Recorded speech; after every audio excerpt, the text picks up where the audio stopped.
Hello again, this is Miss Sonja, and I'm here to teach you some more about the violin. Today, we're going to start with bowing on all of our strings, and then I'm going to show you something really cool about our instruments and how many notes that you can play.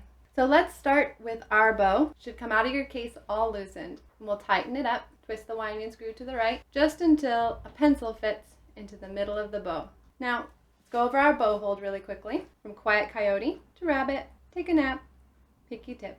Now, if you need to review that some more, you can go back lesson 3 to lesson 4. And if you want to just practice having a nice relaxed bow hold, you can go to my bow exercises video. So remember, when we move our arm with the bow, we move in soft, fluid motions from the mountain to the valley with our wrist. Now, the cool thing about bowing on our instrument is our bow is going to rest on the strings, and gravity and your arm weight is going to help hold it there.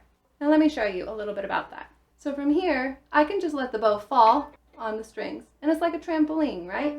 If it's tightened properly, it should bounce on the string. Notice I'm not holding the bow up. The bow rests all by itself, right there. What I can do is I can add weight with my arm. Let's see what it sounds like without any weight. So I'm not adding any weight to my bow as I go on the D string, which sounds pretty cool, right? And did you notice that as I went from the frog to the tip, the sound got a little softer? So it went from loud to soft. That's because as we get towards the tip of the bow becomes a lot lighter. Because here, my hand is resting very close to the string, right? And adding weight. So I can even see with my bow that my bow is pressing down on that string and holding it closer. And as I blow out, the sound gets a lot softer because the weight is disappearing. So just like we're petting the dog, when we're petting the dog, our hand goes from here and it turns a little bit as it goes down. We're petting the dog and comes off. We have to put a little weight into our pointer finger to maintain an even bow sound. So we're only going to use the middle of our bow for this exercise, but what I want you to do is make sure you're not holding the bow up. So sometimes I see students try to hold the bow up, like they're working really hard to hold that bow. You don't have to do that. All you have to do is keep that hand relaxed and sometimes add a little weight into that pointer finger. So the bow rests on there itself and is held on by gravity for the violin. It's a pretty cool thing about playing the violin or the viola. So let's start with our Each and Every Ant song. And you notice as I go from string to string, my elbow has to move. Also, as I'm using a fluid motion, my bow stays in a completely parallel line with my bridge. So it's really important to keep that arm flexing at all your joints. Otherwise, if you're frozen, it'll look like this.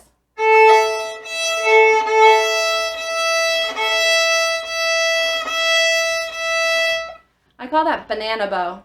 We don't want any banana bow because the sound is not nice. So if we keep a nice straight bow parallel to the bridge in the same spot of the string every time, so pick a spot in between your bridge and your fingerboard that's like right in the middle, and we're going to call that the sweet spot. So we have a spot here that's closer to the fingerboard, and we can like name them with, say, ice cream. And we have a spot closer to the bridge. So let's call this your favorite ice cream. I'm going to call it chocolate.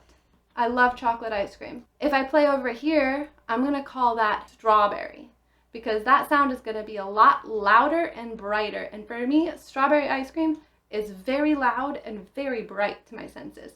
You might love it. That's totally fine. I love it too. But for me, it's a much bolder, like bigger taste than chocolate, which is like just kind of a smooth, easy, delicious flavor for me. And I'm going to call this lane vanilla because it's softer. It's a little more delicate.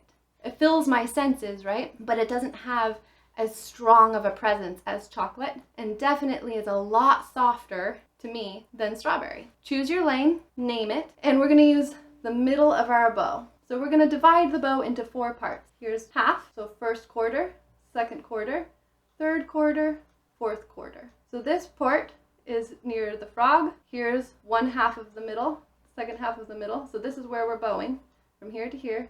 And then we have the tip area. So we're going to not play at the tip, and we're not going to play at the frog. We're only going to play in the middle of our bow at first. So starting in the middle towards the frog, we're going to start with what we call a down bow. And here's how it's going to sound when we do each and every ant. It's going to sound like this.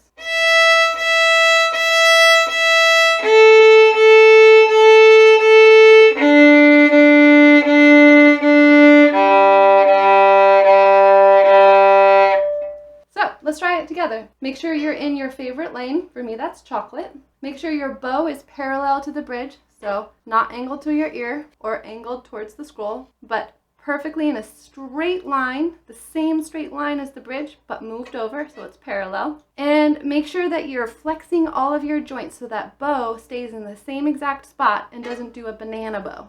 Okay? No banana bow. Here we go. 4 times each string. 1, 2, ready, play. Each and every digging in the dirt, going underground.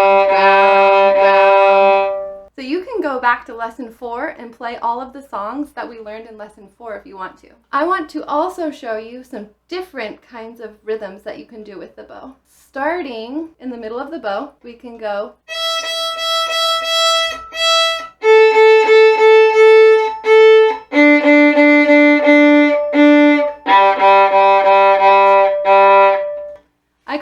Mississippi stop stop because the rhythm sounds like the words Mississippi stop stop. Okay, so that's the rhythm. Let's do it again, starting on the E string.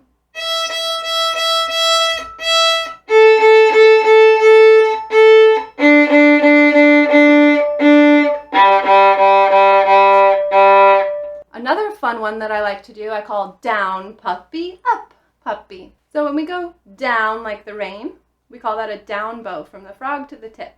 And when we go up like a rocket, we call that an up bow from the tip to the frog. This one goes like this.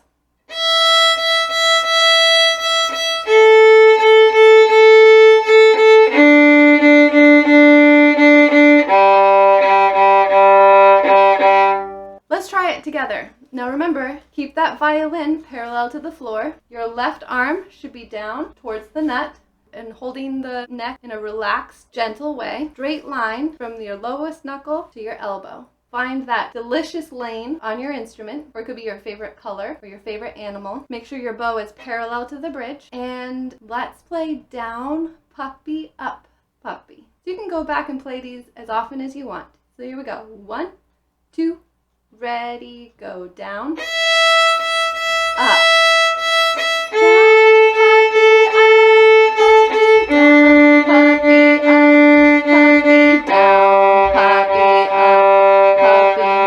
It's really important when you practice that song to make sure your bow is going in the same direction as I'm going.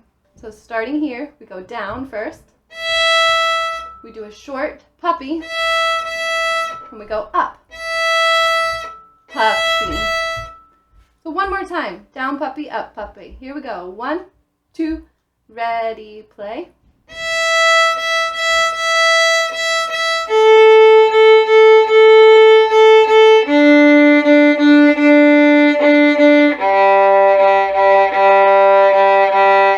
One more song with the bow with open strings that I want to teach you today. And this is a new rhythm, and I call this one Want to Ride a Motorcycle, because the rhythm is all what we call eighth notes. It goes T, T, T, T, T, T, T, T. Want to ride a motorcycle. So for that, we're going to use short, quick bow motions in the very middle of our bow. Make sure you're in your chocolate lane. So starting on the E string, we can go.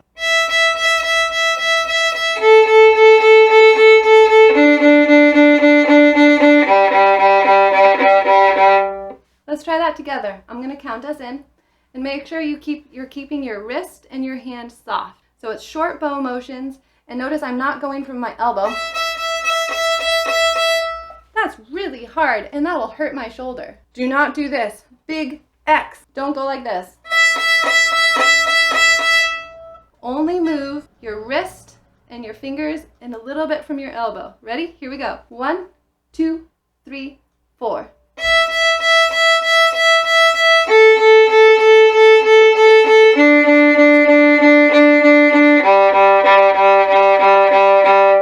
Great job. Try it again. Keep on practicing that. So those are our bow exercises for today. And now you know how to bow on all 4 strings, and you can practice that every time you take your instrument out. Make sure your bow hold stays soft and round. Curved pinky, do those pinky push-ups, and curved thumb. Great. So I'm going to put my bow away, and I'll be back to show you how to play some different notes on your strings.